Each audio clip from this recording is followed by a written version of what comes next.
Hi guys, welcome to A Crone's Life. This is Carrie. Today I wanted to do an old tarot tag again. I'm trying to revisit all of these tarot tags that we've done in the past. And since Valentine's Day is coming up in the next couple of weeks, and I'm going to have visitors, so I will not be able to do a whole lot of recording, I wanted to revisit the Taromance Tropes by Tarot Magpie. I wanted to revisit the hashtag Taromance Tropes by Tarot Magpie, and I have all my decks laid out, and I hope any of this makes sense. I'm working so hard to get this right. So this was a hashtag that we did back in 2024. I think we did this around May, is what I'm seeing. And I felt like with Valentine's Day coming up, I just kind of wanted to touch on something romantic and, I don't know, give a shout out to some of these decks that I haven't had a chance to show you guys or talk about in any particular way. So this is a good opportunity for me. So the first prompt is Enemies to Lovers. And this is a deck or a system that you insisted wasn't for you until it was. And for me, that was fairy decks. I just really did not think that working with the fae was for me. So I'm going to feature one of my very, very, very favorite fae decks. This is the Circle of Life Tarot. I fell in love with this deck. I fell in love with the idea of working with land spirits and house spirits. And for me, they are fae. They are fairies. And I love that whimsical, joyful, mischievous style of mental play. And I love this deck, actually. This is just everything to me. The way I envision fairies and goblins and these energies around us, this embodies that so completely. I do have another deck that's similar in style to this, and I would put it in the same category as this. I believe it's the Enchantress deck. I need to pull it out to be sure, though, because I'm terrible about remembering the names. But this art style is definitely what I see in my mind's eye when I imagine the energies that I have around me in my land spirits and my house spirits. And my land spirits, the energies of the property are not quite as mischievous. They seem a bit more serious and dedicated to a purpose. But my house spirits are very mischievous. They seem childlike. They seem full of pranks. Yeah, so we have fun. I'm trying to find ways to communicate better because, talking to young people, it feels like I'm talking to young people, but this deck definitely helps, and I do love it. So this is the Circle of Life Tarot. The artwork is by Maria Di Stefano, and I can't say enough good things about it. It's so full of joy and light. The second prompt is Friends to Lovers, a deck that you used to like well enough, and then one reading deepened or changed your relationship with it. And this is very fortunate for me. I was actually able to use this deck last week in my my weekly spread. This is the Kantigi Oracle, and I'm not trying to stick to Oracle and or Tarot, I just wanted to answer the questions as honestly as I could. This deck, when I first started using it, I felt like it was a little bit cryptic and weird. Like, I don't know how you guys feel about the weirdness of this deck. If anybody has it, I just, honestly, it's a little out there, and that's how I've always felt about it, is that, you know, you have to be in kind of a mood to want to work with this deck.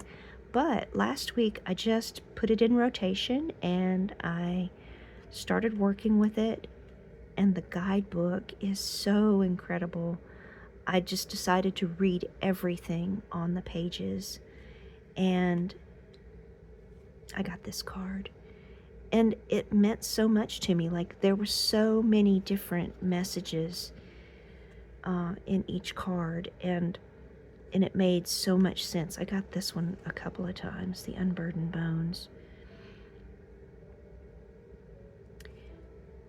And I'm not usually one to just enjoy sitting with a riddle, which is kind of what this felt like to begin with. But I realized that it's really me. Like, I wasn't being open and receptive to the deeper messages in the guidebook. So this is definitely friends to lovers. I don't know. I hope someone out there has it also and can understand what I'm saying. It's definitely not for everyone. And I truly believe that if I had followed my first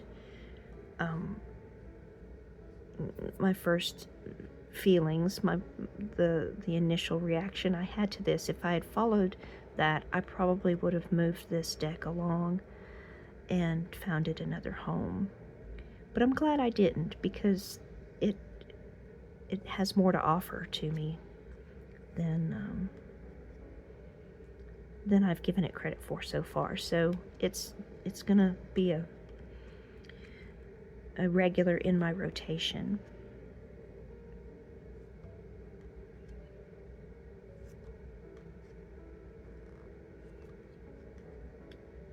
If I can just take a second to show you the Kentucky Oracle guidebook. It is so full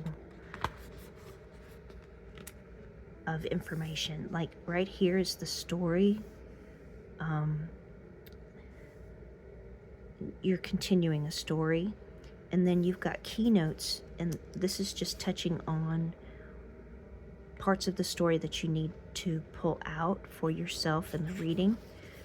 And then you go through and what the symbolism means, the symbology of the items in the imagery, and then guidance. This is really, I never really read further into the guidance when I first started working with this deck, and I think I just got to this point. I was like, okay, I'm done.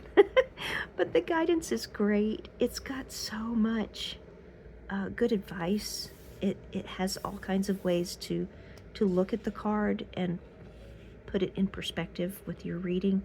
And then the last part, as an icon, this is things you can do, like mental exercises, or I used it for my journal prompts. You don't want to do all of them because that's just a lot. And then as a portal, I did not use this. I'm not sure how to use portals. And then practice. So these are physical things you can do.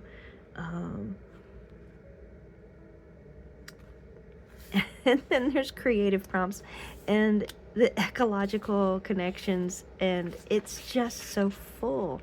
It's so full. I'm so glad that I was able to give it a second chance. Or even just a chance.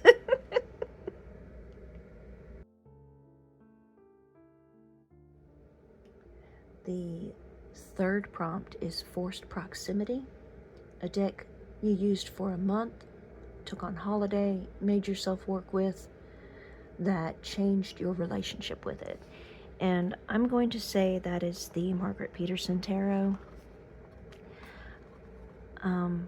I've always enjoyed the imagery, the paintings. It's, beautiful and wild. But when I started really trying to interpret the guidebook, because I don't know, let me tell this story again. I saw this deck on YouTube, on TarotTuber's channel, and I said, I really love that. I love the darker borders, so I went and bought this deck used. I mean, I may have done some of this because I've been using it quite a lot since I've received it, but I did not pay attention to the language that it is. I just wanted the darker borders, so I jumped on it and bought this version, and this is the German version, and it's difficult to interpret the guidebook even with Google Translate because it's very poetic. I had struggles, and I tried to just read it intuitively and with the knowledge that I had of the tarot. This is obviously the moon, and you could read it just like the moon. But at one point, and it wasn't too long after I got it, but at one point I was looking at the images, and I thought to myself, I really need to figure out what it says in the guidebook, because there's more here than what I am putting into it. So I spent a lot of time doing Google Translate and looking at the guidebook, and it's poetic and odd, and I don't know if it's because it's German or if that's just the way the guidebook is, and I don't have the English version, so I can't compare it. And because I spent so much time really trying to translate these cards, it deepened my relationship with it for sure. I'm not connected to every single image in this because there are a lot. There's a lot of poetry to interpret, but I do feel a deeper connection with this particular deck because yeah, that poor thing, it just got coffee all over it. I do have a deeper connection to these images because I spent time working through the poetry in the guidebook, and very special deck to me.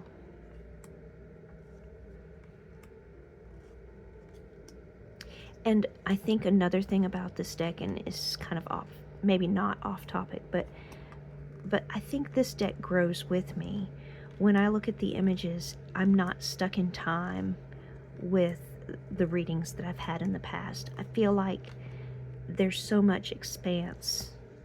There's more beyond what I've read in the past. There's always more to see. I guess that's the way I wanted to word it. I think this deck is definitely growing with me. So yes, this is the Margaret Peterson. I have the German edition, and it is Forced Proximity.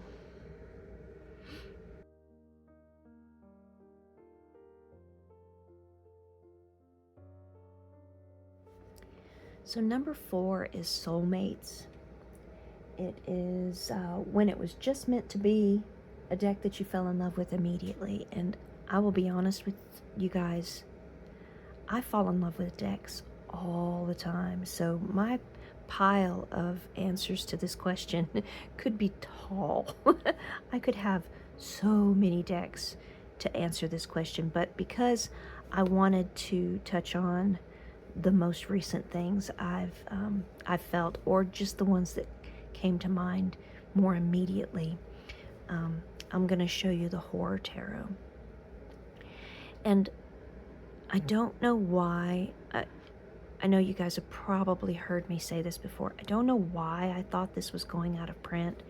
I may have just got confused by something somebody else had said, or maybe I saw something on the internet, but I had a panic moment where I decided I had to buy this deck. I was like, okay, it's been too long. I'm worried it's going to go out of print. So I love Abigail Larson's artwork. I have the Darkwood Tarot. I never thought I needed this one because I had the Darkwood Tarot, and it is such a perfect deck for me. It was one of my learning decks, my relearning decks, and so I put this one off for a long time. Obviously, it's been at least 4 years. I'm pretty sure this has been out all that time. I'm pretty sure I remember getting the images for my backgrounds on wallpapers on my computer. I love her artwork, but I put off getting this deck. As soon as I opened the box, and again, Owl Moon was my inspiration for getting the deck. As soon as I opened the box and touched the cards, it's like electricity. I just felt something.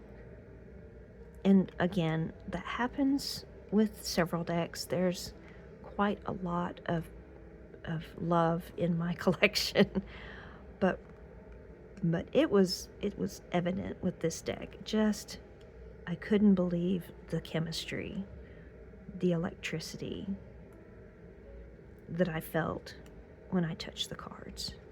So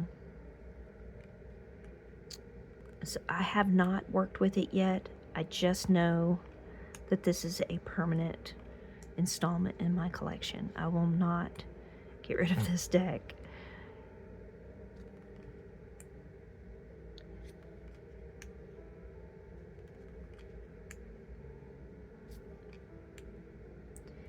And again, this is the Horror Tarot. The artist is Abigail Larson. Let's see if I can figure out who the author of the guidebook is. Minerva Siegel. I know Minerva Siegel's name. I've seen that on something before. But there's the guidebook. The pages are matte.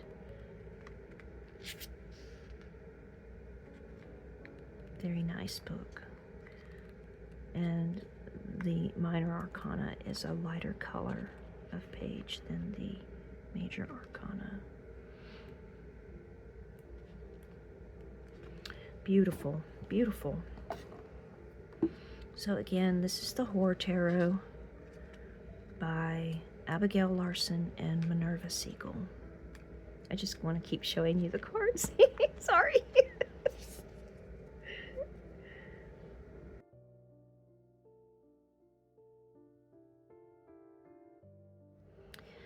Number 5 is Slow Burn. It is a deck that you didn't have the best first impression of, but the more you worked with it, the more you liked it. And again, this is one that just came out of my rotation, so I have a very fresh idea of how I feel about it. And it is the Dixit Oracle, and it's not even an oracle, it's a game. I did a whole video on this because it surprised me so much. When I first bought the deck, I bought it because Maureen at Waves of Your Soul introduced the concept to me to use playing cards, not playing cards like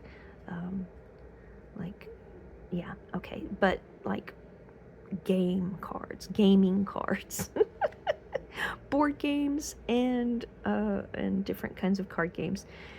She introduced this concept to me ages ago. I went ahead and just bought the deck right away. Again, it's called Dixit. When I first got it, I really hated so many things about it. Like, I hated the backs. I've rebacked this. This is not the back that you would get when you buy the Dixit. It says Dixit across here, and there's a radiating kind of sun image on the back. And it took a lot of work for me to edge it and cut it down with the backing on it. It was just a labor of love, and I didn't use it for a long time. Like, I held it and I babied it and I coddled it. I tried to erase all my marks on the front, although now I really love the marks on the front. Everything about it, I just tried to tweak all the idiosyncrasies that I did not like. And finally, when I started using it actually as an oracle, when I started doing readings with it, I was in shock. I just could not believe how wonderful the messages were, and the voice in my head from the images, the voice in my head from the deck was so clear and concise what it was trying to tell me. Every time I pulled a card with a clear question, it came up with a very clear answer. And again, I'm sorry, it doesn't, I shouldn't doubt other tarot readers, because honestly, they know what they're talking about. But I personally thought, there's no way I'm going to get anything out of this. I'm not good enough to read these esoteric or these weird, these dreamlike cards. I'm not in the right frame of mind to channel this kind of vague energy, but it didn't have anything to do with me. These images are awesome. They do the work for me. So so the Dixit is definitely a slow burn. I worked on it for so long to just get it to be comfortable and easy to handle, pleasant to look at. I'm so happy with the modifications that I've made, and I love this deck. I think this deck is irreplaceable, because I don't know that I will ever put this much effort into the beautification of a deck ever again. This was so much work. Yeah, I might never do this again. I want to do it again because I want more decks, but oh my gosh, it was such a pain. A wonderful pain, but a pain. So this is my slow burn. It is the Dixit card game.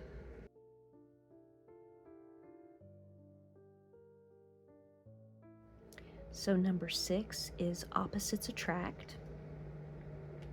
This deck is not your usual style, but you love it anyway.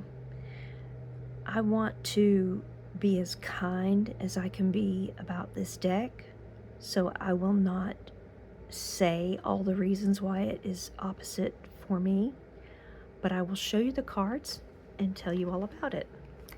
This is the Fantasy World Tarot. I believe the artist goes by Silvercat. Let's see. Full deck of 78 cards, published by Silvercat Editions, Vera Petrick, via Creative Market, tarotlandia.com. I will try to have all the information in the description box below.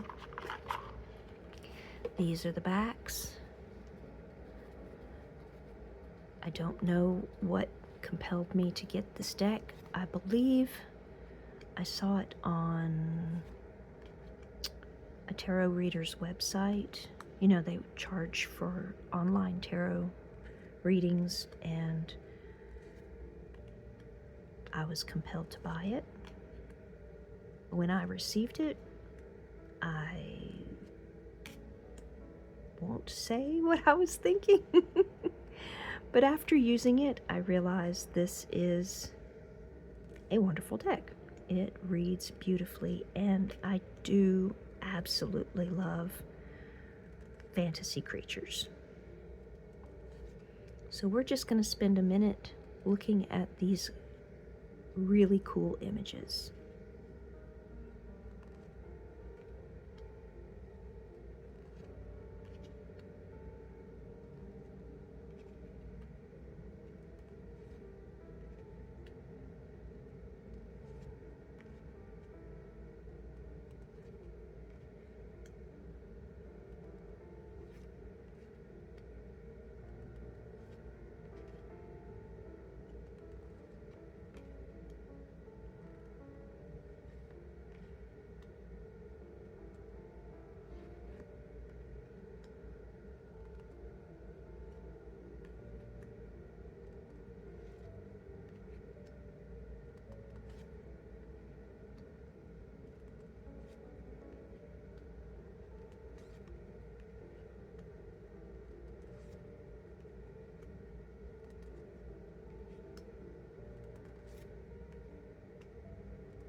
Okay, so this is Fantasy Creatures Tarot by Silvercat Editions. Oh, sorry, Fantasy World Tarot. I always think of creatures because that's what's on the cards. But Fantasy World Tarot by Silvercat Editions, Vera Petrick.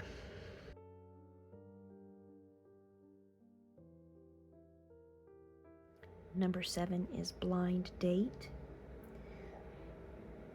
This is an impulse buy, a gift, or a deck you got without much research, but ended up loving it.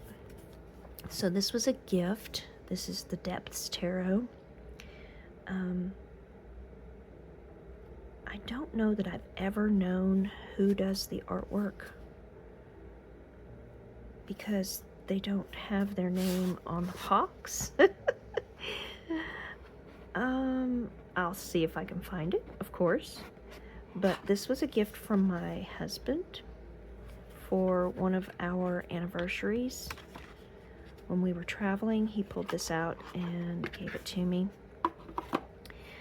I'm impressed by so many things in this deck. The fact that it's printed in the United States, I have no judgment for things being printed in China. That keeps costs down, but it's just an exception when something's printed in the United States. So these are the packs, and the cardstock is lovely. It's matte and it's nice and big. My hands are kind of small, and so it's a larger deck for me. The watercolor is gorgeous. And they have different suits. There's a different system here. You can just read it the way you would a tarot, but I'm not sure how you would assign the suits, because they're like gratitude, courage, intuition. But I used the guidebook and I love it. It is a great deck. It's encourages creativity. It sparks ideas. It just brings out so much when you least expect it. And I'm not sure that makes sense, but it really seems to hit different than a lot of tarot decks. And for me, I have to go back to why I started doing tarot in the 2000 teens. I really wanted to invigorate my creative practice. I really wanted to make my journaling more interesting and exciting. I wanted to leave a legacy of our stories and the life that we led before we move on to the next world. And I just felt like I needed these kind of decks. And I, of course, went down the rabbit hole and got way more decks than I thought I ever would. But this is the core of why I do or did tarot to begin with. I am encouraged to do artwork. I am encouraged to write about the meaning in the cards. I am encouraged to share this with other people. You could go back to so many things, reasons why I do tarot, and this brings out all those things. So this is one of my foundational decks. It's the core of why I do. It holds the core of why I do tarot. It is the Depths Tarot. And again, I don't know the author. I just know it's depthstarot.com. So, that is a blind date tarot deck.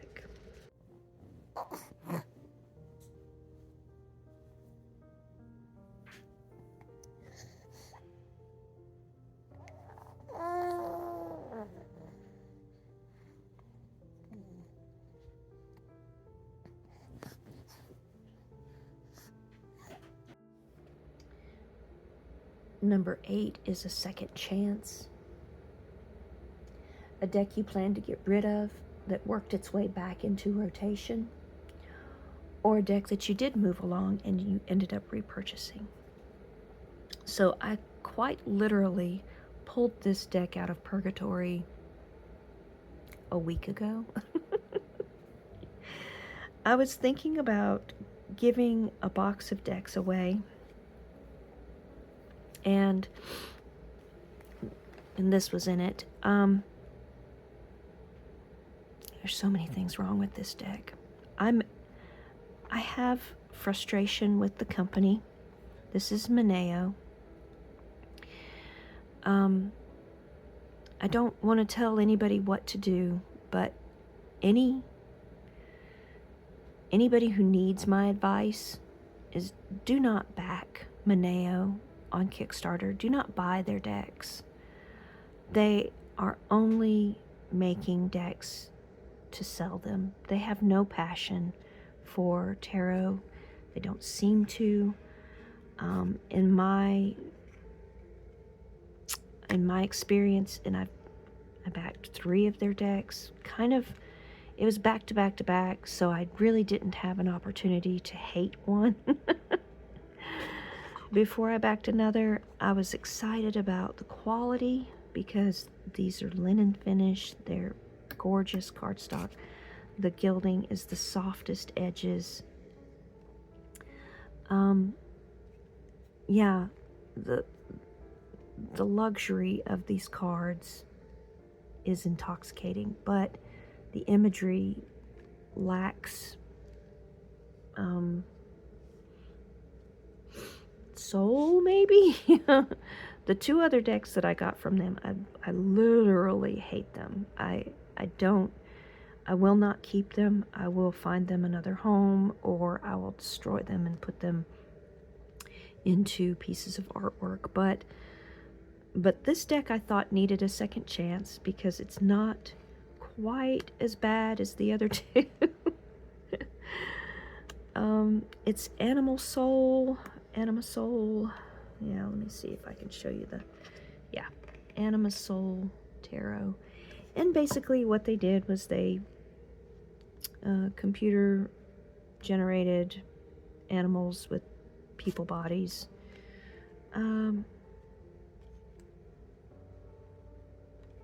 I don't hate this one as much.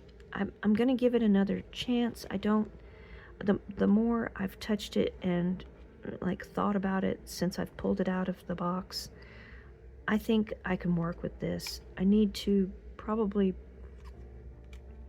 see what kind of energy I can put into it. And yeah, because that's adorable. I mean, it's cute as hell. I just, I don't want to throw something out because, well, I don't want to throw something out without giving it a chance. And I really have not given this one a chance at all. So I think I can like this one. It's not nearly as bad as the other two. It's a little cheesy. But I'm cheesy, so it's okay when it comes down to it. Look at that panda. Yeah, he's cute. I stand by what I said, though. If anyone were to ask my advice, I would say don't buy Moneo decks. You really need to have something speak to you. Just something. It has to be more reason than just the looks of the cards. Because once you get them, there's a very big possibility you're not going to like them. Again, I'm giving this one another chance. I really don't think it's going to be a problem. I will try to find the kind of energy that I want to pour into it, and it should be fine, because the more I look at it, the more I really like it. I mean, I don't have a good reason not to use this deck. So this is the best I can do for Second Chance deck, and I think this fits that prompt really well. I was mad at it to start with, and I wanted to get rid of it because of the company. So I'm turning it around. I'm saying no, give this one a chance. See what kind of readings you can get. See what kind of energies are drawn to it, because maybe something wants to speak through this deck, and it will be very useful and have a unique place. So the quality of the cards is gorgeous. The feeling of the gilding is luxurious. The very nice linen finish that's not too linen-y. It doesn't feel like it's gonna jump out of my hands. So Second Chance deck.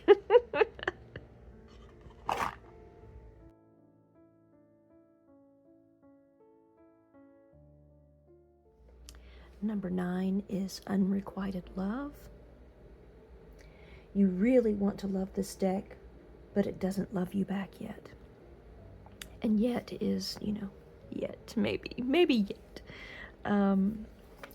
This is the Tarot of the Holy Spectrum. I got the third printing, second edition.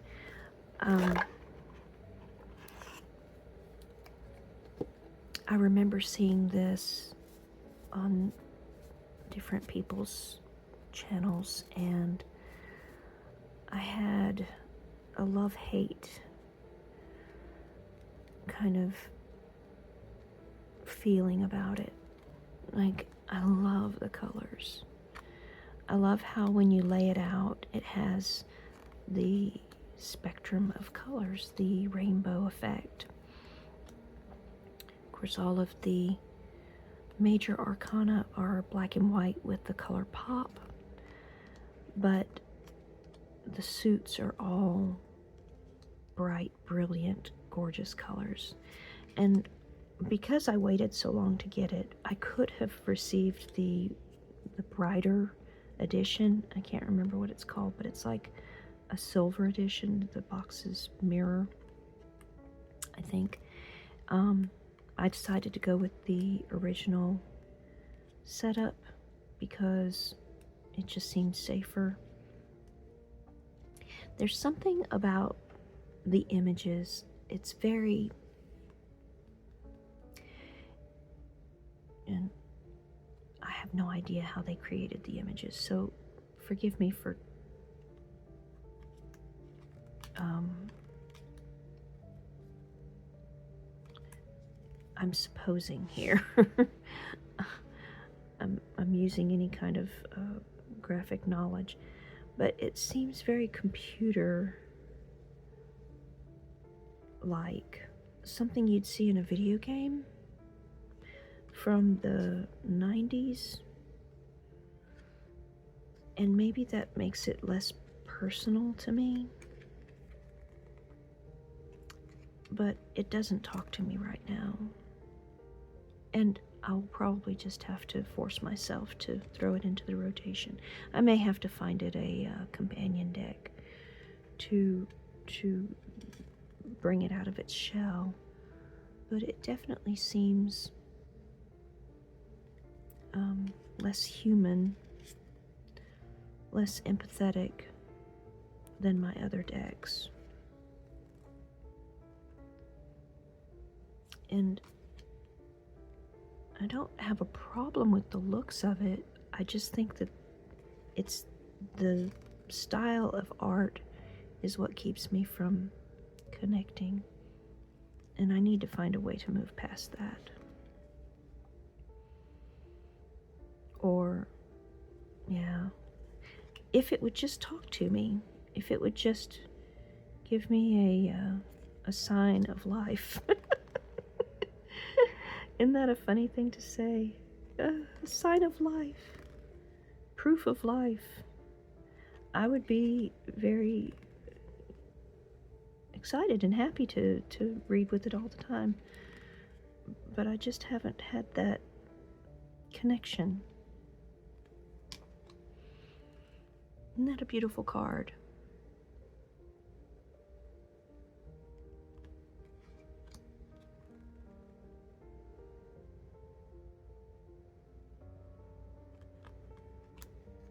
This is a very good example of that computery kind of feel.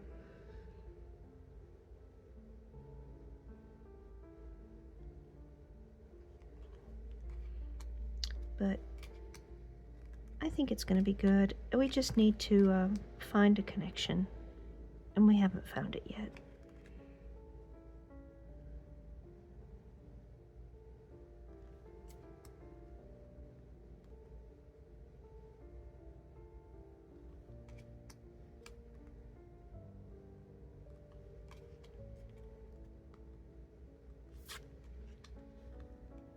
Anyway, this is the Tarot of the Holy Spectrum.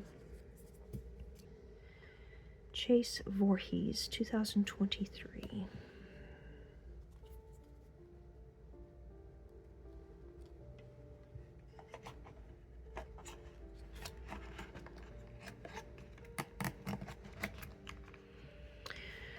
Unrequited love.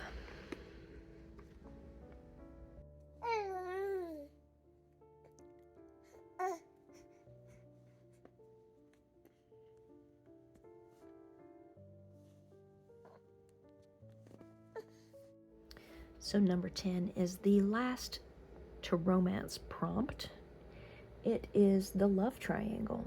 2 decks that are in competition with each other in your collection, or a pair of decks that you always use together.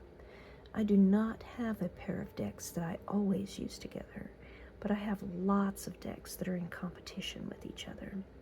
I decided to go with my first kind of impulse, which is these color bright, and this is kind of on the same idea as the Tarot of the Holy Spectrum because I'm just drawn to color. I love color, is a passion.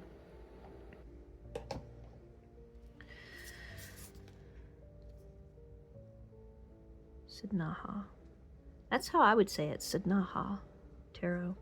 So this tarot deck was made to work with using his playlist. He has music that goes with this deck. And I have not looked up the music yet. I already know I love it because we got to sample some of it on Kickstarter. Look at those edges. Oh my God, that's so pretty. Silver hollow.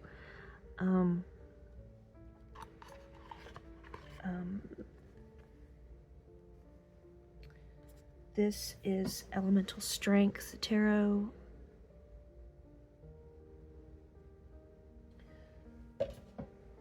These are the backs of this one. I'm going to use this tarot deck. Oh, look at those edges. See, that's black hollow. Oh my gosh. Truly, some of my favorite edges are like black hollow. Okay. I'm going to use this deck to compare the images because these are the same size-ish. But in all honesty,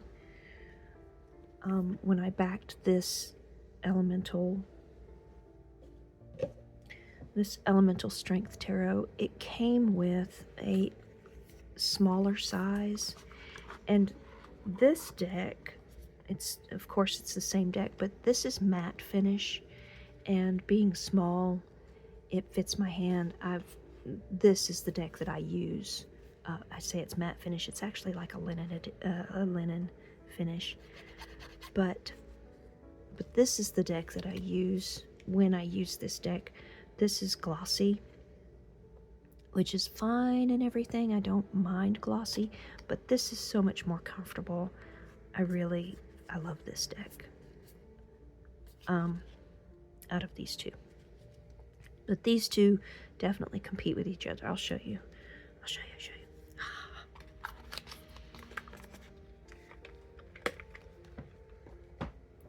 So do you ever get in a mood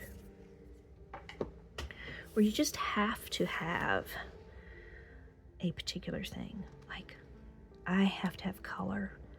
I have to have emotional, life-giving color. I put these in order so that you could see the comparison of the actual cards. So these speak to me the same way, and when I have that mood where I just need saturated, gorgeous rainbow colors, these two always come to mind together. They have very similar vibes. They take me to the same place, and I love them. I love these decks. Oh, I do like cartoony. I find a cartoon image is approachable, and it appeals more to the type of artwork that I do. Is more cartoony. Generally, I mean, not always, but I find it to be comfortable. But this computer-generated depth, fantasy, it takes me there, you know? I love both of these so much.